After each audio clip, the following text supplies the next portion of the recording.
Hello guys and welcome back to पांच का तड़का। हमने अपनी पुरानी वीडियो में लायबिलिटीज तक समझ लिया था, बिल्स पेपर यानी कि बीपी तक हो चुका था। इंटरेस्ट ऑन कैपिटल में भी आपको बताऊंगी।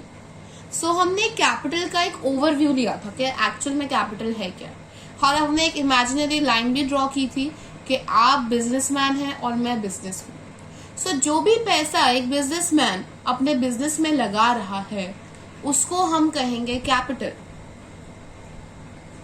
अब जो बिजनेस है वो उस कैपिटल पे एक इंटरेस्ट पे करता है, ठीक है। तो जो कैपिटल पे इंटरेस्ट पे हो रहा है वो बिजनेस को देना है, तो उसकी देनदारी होती है। तो इसलिए हम इसको इंटरेस्ट ऑन कैपिटल में ले लेते हैं। I hope the picture is clear of interest on capital. जो भी पैसा एक बिजनेसमैन अपने बिजनेस में लगा रहा है दैट इज कॉल्ड कैपिटल। अब वो पैसा जो लगा रहा है वो कैसी भी फॉर्म में हो सकता है। वो अपने बिल्डिंग के लिए वो अपने बिजनेस के लिए कोई बिल्डिंग खरीद रहा है, उसमें इन्वेस्ट कर रहा है, कुछ भी चीज खरीद रहा है। इट मीन्स वो बिजनेस के लिए जो कुछ भी कर रहा है वो एक तरीके से इन्वेस्टमेंट ही तो है। तो उस इन्वेस्टमेंट पे, उस कैपिटल पे बिजनेस उसको इंटरेस्ट पे करेगी, और क्योंकि वो करेगी उसको इंटरेस्ट पे तो उसकी देनदारी है, तो वो इंटरेस्ट ऑन कैपिटल है। I hope this picture is clear up till now. अगर हम और आगे पढ़ेंगे जब, तो हम देखेंगे एक नया शब्द आता है ड्राइंग्स। ये ड्राइंग्स क्या होती है? ड्राइंग्स ये वो वाली ड्राइंग बिल्कुल नहीं है जो आप आर्ट में बनाते हैं। मैं एक चीज बता दूं आप लोगों को, ये ड्राइंग्स है जो आप अपने बिजनेस से निकाल रहे हैं। आप कौन है? बिजनेसमैन। जो भी पैसा एक बिजनेसमैन बिजनेस के लिए अपने पर्सनल यूज के लिए निकाल रहा है that is called interest on drawings. और ये अमाउंट जो ड्राइंग्स की है और जो इंटरेस्ट हमें देना होगा निकालने की वजह से पैसे को, वो हम कैपिटल में से माइनस कर देंगे। आई होप दिस इज क्लियर। जो हमारी ड्राइंग्स है, जो हमने पैसा बिजनेस में से अपने पर्सनल यूज के लिए निकाला है, उसको हमें पे करना पड़ेगा ड्राइंग्स को, एंड उसके ऊपर हमें इंटरेस्ट भी पे करना पड़ेगा। तो उसे हम कहेंगे interest on drawing.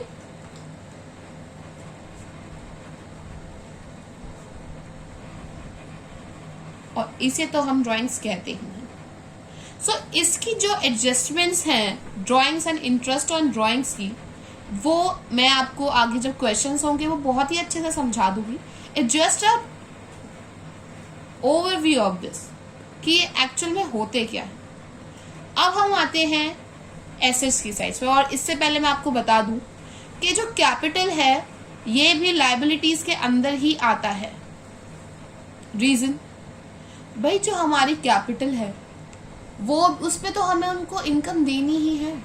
That is also the liability of a business कि वो उसे प्रॉफिट दे, और वो प्रॉफिट हम अल्टीमेटली कैपिटल में ही ऐड करते हैं। इसलिए हमने इसको अलग लिखा है, क्योंकि हमें इसको इक्वेशन में एडजस्टमेंट्स करनी होंगी, वरना कैपिटल जो है वो लायबिलिटीज के अंडर ही आता है। जैसा कि आप देखें 5 + 2 = 7, तो हम इसको टोटल लायबिलिटीज मान सकते हैं, 5 को हम कैपिटल मान सकते हैं और इसको लायबिलिटी, पर हमने 7 को ही डिवाइड कर दिया।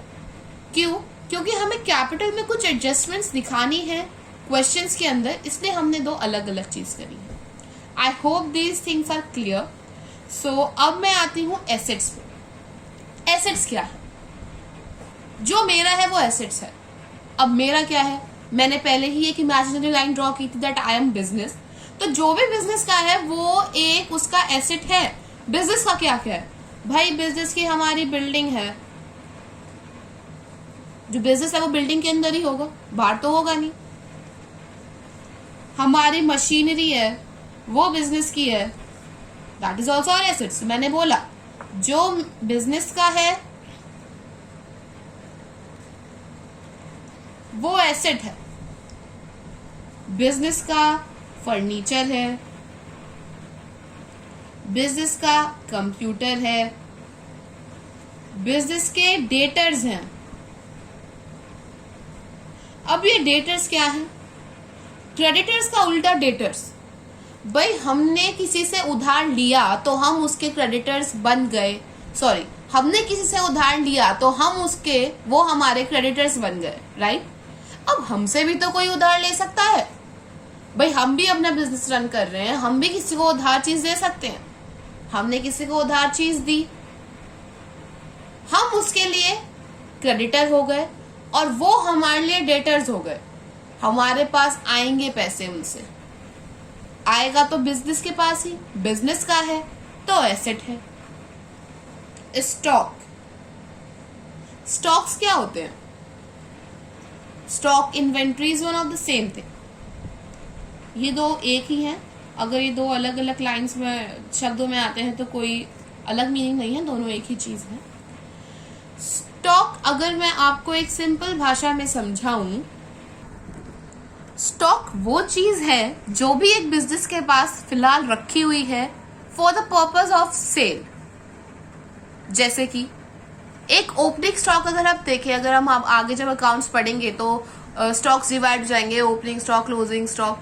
तो हम इन्हें ये कह सकते हैं कि जो भी चीज हमारे बिजनेस के पास अभी है, गोडाउन में रखी है या फिर वैसे भी रखी है कि भाई अभी हमें इसको प्रोसेस करके एक फाइनल प्रोडक्ट बनाना है, या जो भी हमारे पास सामान रखा है for the purpose of resale और सेल, इज कॉल्ड स्टॉक।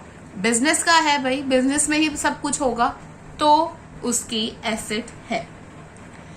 जैसे कि इस पे बिल्स पेबल है, ऐसे ही इधर की side bills receivable, just opposite of it. इसके आगे चैप्टर्स आएंगे, फिलहाल आप इतना ही इसको समझें कि bills receivable is an asset and bills payable is a liability. ये इतना ही बहुत है। एंड जो भी कैश है बिजनेस का, यानी कि बिजनेस जो हमारे करंट अकाउंट में एक बिजनेस का पूरा अकाउंट बना रखा है, जो भी कैश आया है, जो भी कैश गया है, वो भी एसेट्स के उसमें ही आया, क्योंकि बिजनेस का पैसा है भाई। और सिमिलरली बैंक, भाई बैंक यहाँ पे पूरा बैंक नहीं है, इसका मतलब है जो बैंक अकाउंट में पैसे हैं बिजनेस के, तो वो बिजनेस का है तो बिजनेस के एसेट्स हैं। So I hope this equation is clear to all. और इस पर हमने काफी सारी टर्म्स पढ़ी और ये बेसिक टर्म्स है। सो आगे के जो क्वेश्चंस है और आगे की जो चीजें हैं वो हम नेक्स्ट वीडियो में डिस्कस करेंगे। अगर आपको पसंद आया तो please subscribe and like it. Thank you.